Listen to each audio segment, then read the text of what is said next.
News 24 घडामोडी, श्वास चालू घडामोडींचा। अनिल बोरगे यांचा महापालिका अधिकाऱ्यांविरोधात स्फोटक आरोप, जिल्हा पोलीस अधीक्षकांकडे कारवाईची मागणी। निलंबित मनपा वैद्यकीय आरोग्य अधिकारी डॉक्टर अनिल बोरगे यांनी महापालिका आयुक्त यशवंत डांगे, उपायुक्त विजय मुंढे, मुख्य लेखा परीक्षक विशाल पवार, सहाय्यक आयुक्त मेहेर लहारे आणि प्रभारी वैद्यकीय अधिकारी डॉक्टर सतीश राजूरकर यांच्यावर जातीय द्वेष, अधिकारांचा गैरवापर, खोट्या कागदपत्रांद्वारे फसवणूक व अपप्रचार केल्याचा गंभीर आरोप केला आहे। डॉक्टर बोरगे यांनी थेट जिल्हा पोलीस अधीक्षक यांच्याकडे निवेदन देत संबंधितांवर BNS व अत्याचार प्रतिबंधक कायद्याअंतर्गत तात्काळ गुन्हा दाखल करण्याची मागणी केली।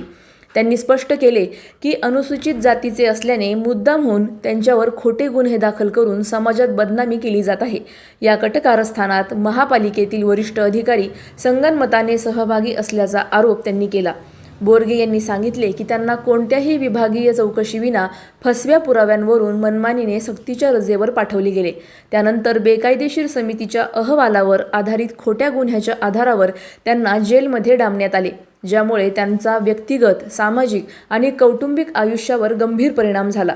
तसेच त्यांनी हे आरोपही लावले की संबंधित अधिकाऱ्यांनी खोट्या कागदपत्रांद्वारे बनावट आर्थिक अपहार दाखवून पोलीस व माध्यमांचा गैरवापर करून त्यांच्या निलंबन व अटक सत्रामागे राजकीय हेतू व जातीय द्वेष असल्याचे स्पष्ट दिसते। माझ्या जातीचा उल्लेख करून अनेक वेळा अपमान केला गेला, माझ्या कुटुंबालाही यातून मानसिक त्रास सहन करावा लागला, असे भावनिक निवेदन त्यांनी दिले।